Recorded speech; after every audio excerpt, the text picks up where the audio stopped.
अस्सलाम वालेकुम viewers, welcome to education department news. आज आपसे बात करेंगे एसआईएस पंजाब पे सेंसस के हवाले से क्या इश्यूज आ रहे हैं और उनका हल क्या है।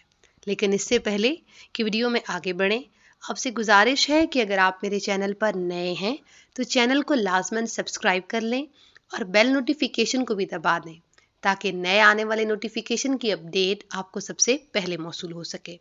तो चलिए देखते हैं कि आपने एसआईएस यानी सिस पंजाब पे अपने सेंसस के फॉर्म को कैसे सबमिट करना है और अनोमलीज को दूर कैसे करेंगे। सबसे पहले आपने एसआईएस पंजाब की ऐप को ओपन करना है और वहां अपने यूज़र नेम की जगह अपने स्कूल का एमएस कोड और पासवर्ड जो आपके स्कूल ने अपना सेट किया होगा वो एंटर करेंगे और लॉग इन दबाएंगे। ये तमाम स्कूल प्रैक्टिस करते हैं, आपको ऑलरेडी इसका अंदाज़ा होगा। एसआईएस पे लॉग इन होने के बाद आपने प्रिपेयर पे क्लिक करना है सेंसस फॉर्म के लिए और प्रिपेयर पे क्लिक करने के बाद आपके सामने सेंसस फॉर्म खुल जाएगा।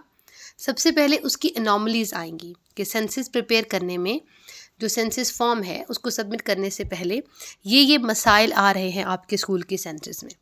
आज हम उन्हीं मसाइल के बारे में बात करेंगे। सबसे पहले हम देखेंगे स्टूडेंट एनॉमलीज यानी बच्चों के हवाले से जो सेंसस फॉर्म में मसाइल आ रहे हैं। पहला मसला है सब्जेक्ट नॉट असाइंड। ये बहुत से स्टूडेंट्स के साथ एनॉमली आती है और मेजॉरिटी 9th क्लास के बच्चों के हवाले से आती है, क्योंकि बच्चे जब 8th क्लास से 9th में प्रमोट किए जाते हैं तो वहाँ उनका सब्जेक्ट स्पेसिफाई नहीं किया गया होता कि उनका साइंस ग्रुप है या आर्ट्स। अगर आप उनके डाटा में सब्जेक्ट स्पेसिफाई कर दें कि साइंस ग्रुप है या आर्ट्स तो आपकी ये एनॉमली खुद ब खुद क्लियर हो जाएगी। अब आते हैं दूसरी एनॉमली पे। स्टूडेंट सेक्शन में जो दूसरा मसला आ रहा है वो ज़्यादातर है students neither promoted nor retained. मतलब जब बच्चे को आप अगर अगली क्लास पर प्रमोट कर रहे हैं तो वो तो ठीक, लेकिन जिस बच्चे को आपने रिटेन किया है आप उसको कुछ भी नहीं करते, ना प्रमोट ना रिटेन। तो ऐसे बच्चों का जब सेंसस सबमिशन का टाइम आता है तो प्रॉब्लम क्रिएट होता है। आप या तो बच्चे को प्रमोट करें या फिर बच्चे को रिटेन रखें, वहाँ क्लिक करें कि ये रिटेन बच्चा है। अगर आप ये कर देंगे रिटेन वालों के साथ तो फिर भी ये मसला आपका काफ़ी हद तक हल हो जाएगा। अब देखते हैं टीचर्स के इश्यूज़ को। सेंसस फॉर्म में टीचर्स के हवाले से जो इश्यूज सामने आ रहे हैं उसमें नंबर 1 है डेटा नॉट वेरीफाइड।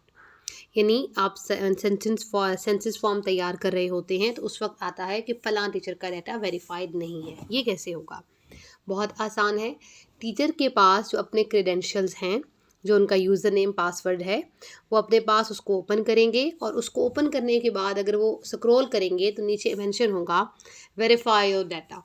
उन्होंने वो चेक ऑन नहीं किया होता। उस पर जब क्लिक करेंगे अपने डाटा को हर तरीके से चेक करने के बाद कि मेरा डाटा ठीक है जो ऑनलाइन मौजूद है, वो उसको वेरीफाई पे क्लिक करेंगी। टीचर जब अपने लॉगिन और यूज़र नेम से और लॉगिन से वेरीफाई करेगा डाटा, तभी सिस पे उनका डाटा वेरीफाइड शो होगा। ये पहला इशू रिजॉल्व होगा। दूसरा मसला आ रहा है प्रोमोटेड टीचर्स का, कि जो टीचर्स प्रोमोटेड हैं उनकी डेट्स मैच नहीं कर रही। उनकी date of appointment, date of regular, या अगर प्रमोट हुए हैं तो पहले पीएसटी थे, प्रमोट होके ईएसटी हुए हैं तो वो कौन सी डेट्स लिखेंगे। इस हवाले से तफसीलात बताती चलूँ कि जो टीचर्स प्रमोटेड हैं वो डेट ऑफ ज्वाइनिंग, जो अपना डाटा खुद वेरीफाई करेंगे ना, जिस पे पॉइंट नंबर 1 पे बात हुई है, वहाँ पे वो चेक करेंगे कि डेट ऑफ ज्वाइनिंग क्या होगी। Date of joining for example अगर कोई टीचर पीएसटी है और प्रमोट होकर ईएसटी हुआ है तो डेट ऑफ ज्वाइनिंग वो पीएसटी वाली ही लिखेंगे, ईएसटी वाली नहीं लिखेंगे। और उसके बाद नीचे मेंशन होगा कि डेट ऑफ रेगुलर एसएसटी या ईएसटी जो मेंशन होगा, यानी उनका प्रमोटेड ग्रेड, उसमें वो वाली डेट मेंशन करेंगे जिसमें वो प्रमोट होने के बाद आए हैं। तो ये मसला उनका हल हो जाएगा। अब तीसरे इशू पे आते हैं, teachers appointed multiple times on contract. इसमें क्या मसला आता है? फॉर एग्ज़ाम्पल पहले एक बार जॉब्स की एडवर्टाइजमेंट आई और एक टीचर अपॉइंट हुआ एज ईएसई, पहला कॉन्ट्रैक्ट।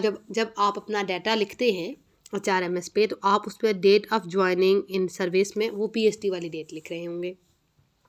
उसके बाद दोबारा एडवर्टाइजमेंट्स आई और वही सेम टीचर जिनका भी कॉन्ट्रैक्ट पीरियड चल रहा था वो सेलेक्ट हो गए या हो गई एज एन SESE, 14 ग्रेड पे कॉन्ट्रैक्ट आ गया। ऐसे मल्टीपल टाइम्स, फॉर एग्जांपल फिर एडवर्टीजमेंट आई वो 16 पे हो गई, तो वो date of joining in service जो है वो PST वाली लिख रहे होंगे, और उसके बाद डेट ऑफ रेगुलर बाद पे जो टीचर दूसरी डेट मेंशन होती है वो मौजूदा ग्रेड की लिख रहे होंगे। इस सूरत में डाटा वेरीफाई तो हो जाएगा, लेकिन ये डाटा करेक्ट नहीं है। डाटा उसी सूरत में करेक्ट होगा अगर आप date of joining in service में अपने लास्ट वाले कॉन्ट्रैक्ट की डेट मेंशन करेंगे। फॉर एग्जांपल एक टीचर पहले PST था, बाद में SESE अपॉइंट हुआ, तो वो जो SESE अपॉइंट होने की जो कॉन्ट्रैक्ट की डेट है वो मेंशन होगी, उसके बाद नीचे डेट ऑफ रेगुलर होगी, देन ये डाटा करेक्ट होगा।